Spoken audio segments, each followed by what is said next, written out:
আসসালামু আলাইকুম। এটিএন বাংলার সংবাদে সবাইকে স্বাগত জানাচ্ছি মার্জিয়া মীরা।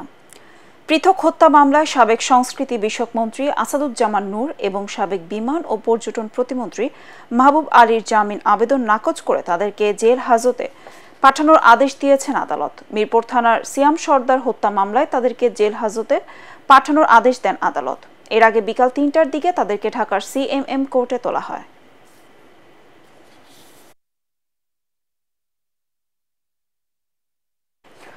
ময়মনসিংহের ধোবাউড়া সীমান্ত দিয়ে ভারতে পালানোর সময় সাংবাদিক মোজাম্মেল বাবু, শ্যামল দত্ত, মাহবুবুর রহমান সহ ৪ জনকে আটক করেছে স্থানীয় জনতা।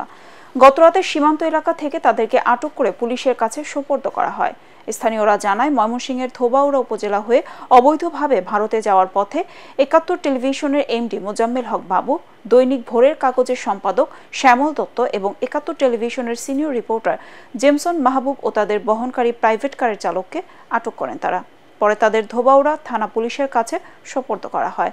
আটককৃত ৪ জনকে আজই আদালতে তোলার কথা রয়েছে। জনগণের ভোটে নির্বাচিত নতুন সংসদ সংবিধান সংশোধন কিংবা পুনর্লিখনের সিদ্ধান্ত নেবে বলে আশা করেন বিএনপি মহাসচিব মির্জা ফখরুল ইসলাম আলমগীর। তার মতে, অন্তর্বর্তীকালীন সরকার সব সংস্কার করলে জনগণ ও সংসদের কোনো প্রয়োজন থাকে না। দ্রুত জাতীয় সংসদ নির্বাচনের দাবি জানিয়ে তিনি বলেন, অন্তর্বর্তী সরকারের মেয়াদ দীর্ঘ হলে জনগণের কাছে তা গ্রহণযোগ্য হবে না। আরও জানাচ্ছেন মইনুল হাসান। দ্বিকক্ষ বিশিষ্ট সংসদ প্রতিষ্ঠা হলে এর গঠন ও কার্যক্রম কি হতে পারে তা নিয়ে এই আলোচনা সভার আয়োজন করে জাতীয় সমাজতান্ত্রিক দল জেএসডি। এতে বক্তারা অভিযোগ করেন, অন্তর্বর্তীকালীন সরকারের কিছু কার্যক্রম ও সংস্কারের উদ্যোগ নিয়ে জনমনে নানা প্রশ্নের সৃষ্টি হয়েছে। এ সময় বিএনপি মহাসচিব বলেন, সংবিধান সংশোধন অন্তর্বর্তীকালীন সরকারের কাজ নয়, এটি কেবল জনগণের ভোটে নির্বাচিত সংসদের এখতিয়ার। নতুন করে লিখতে হবে নাকি একেবারেই বাতিল করে যে নতুন সংবিধান আনতে হবে, সেটা সেই পার্লামেন্টই সিদ্ধান্ত নেবে বলে আমরা বিশ্বাস করি। যারা দায়িত্ব পেয়েছেন, এই সরকার যাদেরকে দায়িত্ব দিয়েছেন, তাদের মধ্যেই অনেকে যখন বলেন যে নতুন দল তৈরি করতে হবে, তখন বিস্মিত না হয়ে পড়া যায় না। এই এখতিয়ার ওনাকে কে দিয়েছে? উনি এই দায়িত্ব পেলেন কোথায় যে তিনি বলবেন যে নতুন দল তৈরি করতে হবে? তাহলে আমরা কি করে জনগণ ভাববে যে এরা নিরপেক্ষভাবে কাজ করছে? যৌক্তিক সময়ের মধ্যে দ্রুত জাতীয় সংসদ নির্বাচনের দাবি জানিয়ে মির্জা ফখরুল বলেন, দল গঠন কিংবা অন্তর্বর্তী সরকারের মেয়াদ নিয়ে নানা বিভ্রান্তি তৈরি করা হচ্ছে। একটা জরিপের বরাদ দিয়ে তারা বলেছে 80% লোক চায় যে যতদিন খুশি এই সরকার থাকবে। বেশ কিছু সংগঠন, বেশ কিছু গোষ্ঠী তারা ইতিমধ্যে কাজ শুরু করেছেন যে এই অন্তর্বর্তীকালীন সরকারকে অনির্দিষ্টকালের জন্য রাখা হবে। তারা একেবারেই পরিবর্তন করে দেবে, সমস্ত সংস্কার তারাই করে দেবে। তাহলে জনগণের তো দরকার নেই, পার্লামেন্টের দরকার নেই। একটা সুষ্ঠুভাবে নির্বাচন করতে গেলে ন্যূনতম যে পরিবর্তনগুলো দরকার, ব্যবস্থাটা দরকার, সেটা নিতে হবে। যারা নির্বাচিত হবেন তারা সিদ্ধান্ত নেবেন যে কোন পরিবর্তনগুলো দরকার। বিএনপি নেতাকর্মীদের বিরুদ্ধে স্বৈরাচার শেখ হাসিনা সরকারের করা সব মামলা প্রত্যাহারে আবারও দাবি জানান তিনি। ৬০ লক্ষ মানুষের বিরুদ্ধে মিথ্যা মামলা হয়েছে, যেগুলো হয়রানিমূলক মামলা করা হয়েছে, গায়েবী মামলা করা হয়েছে, তার সংখ্যা প্রায় ১,৪৫,০০০-এর মতো, অবিলম্বে প্রত্যাহার করা হবে।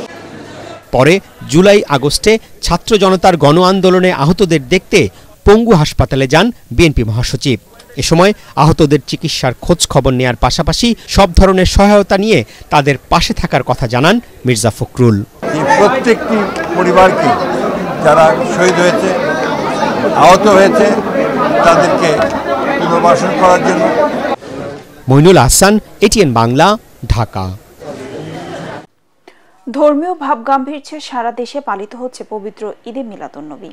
দিনটি উপলক্ষে রাজধানী জুড়ে ছিল নানা আয়োজন।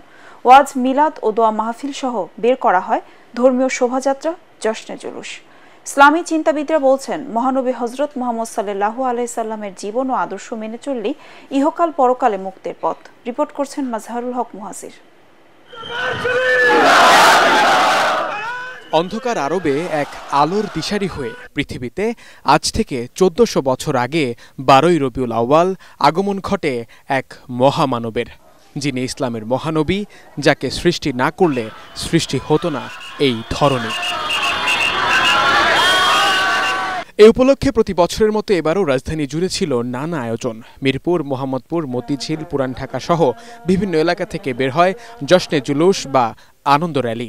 প্রিয় নবীর আগমনের খুশিতে আত্মহারা তার প্রেমিকরা।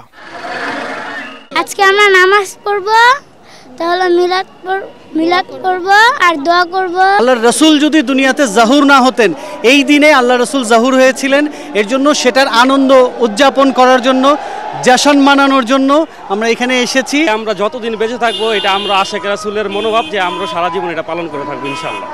রাষ্ট্রীয় সমাজ ও দৈনন্দিন জীবনে শান্তি ফিরিয়ে আনতে রাসূল সাল্লাল্লাহু আলাইহি ওয়াসাল্লামের জীবন ও আদর্শকে মেনে চলার বিকল্প নেই বলে উল্লেখ করেন ইসলামিক চিন্তাবিদরা। 1400 বছর পূর্বে আজ 12 রবিউল আউয়াল আমাদের মাঝে রহমত স্বরূপ একজন জারিয়াকে পাঠিয়েছেন। তিনি আমাদের শাফায়াতের কান্ডারি মুহাম্মদুর রাসূলুল্লাহ সাল্লাল্লাহু আলাইহি ওয়াসাল্লাম। আশেকে রাসূলদের দরুদ শরীফ ও নাতে রাসূলের সুরে সুরে মাতোয়ারা রাজধানী ঢাকা। আজকে যত পাপী ও তাপী সব গুনাহের পেল মাফি, দুনিয়া হতে বেইনসাফি জুলুম নিল বিদায়। রাসূল পাক সাল্লাল্লাহু আলাইহি সাল্লামকে ভালোবেসে তার আগমন উপলক্ষে এভাবেই মনের ভাব প্রকাশ করেছিলেন আমাদের জাতীয় কবি কাজী নজরুল ইসলাম। তাই তো রাজধানী জুড়ে ঈদে মিলাদুন্নবী উপলক্ষে নানান সব আয়োজন লক্ষ্য করা যায়। তবে বিজ্ঞ আলেমরা বলছেন শুধু 12 রবিউল আউয়াল নয়, প্রিয় নবীজিকে ভালোবেসে তার আদর্শকে অনুসরণ করা হোক সব সময়। মাসহারুল হক মুহাজির, এটিএন বাংলা, ঢাকা। পবিত্র ঈদে মিলাদুন্নবী উপলক্ষে বঙ্গভবনে মিলাদ মাহফিলের আয়োজন করা হয়। বাদ জোহর মিলাদে অংশ নেন রাষ্ট্রপতি মোহাম্মদ শাহাবুদ্দিন। পরে দেশ ও জাতির কল্যাণ এবং মুসলিম উম্মার ঐক্য, শান্তি ও অগ্রগতি কামনা করে বিশেষ মোনাজাত করা হয়। রাষ্ট্রপতির বিভিন্ন সচিব এবং বঙ্গভবনের সামরিক বেসামরিক কর্মকর্তারা মিলাদ ও দোয়ায় অংশ নেন। মোনাজাত পরিচালনা করেন বঙ্গভবনের পেশ ইমাম মাওলানা সাইফুল কবির।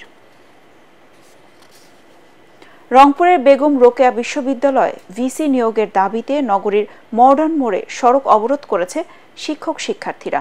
সকাল 11:30 থেকে শুরু হওয়া রংপুর ব্লকেট কর্মসূচির কারণে রংপুর সহ উত্তরাঞ্চলের কয়েক জেলার সাথে রাজধানী ঢাকার সড়ক যোগাযোগ বন্ধ হয়ে যায়। সড়কের দুপাশে আটকা পড়ে কয়েকশো বাস, ট্রাক ও অন্যান্য যানবাহন। শিক্ষার্থীরা বলছেন, ভিসি না থাকায় ভেঙে পড়েছে একাডেমিক ও প্রশাসনিক কার্যক্রম। শ্রেণী ও পরীক্ষা কার্যক্রম চালু না থাকায় তৈরি হয়েছে সেশন জটের আশঙ্কা।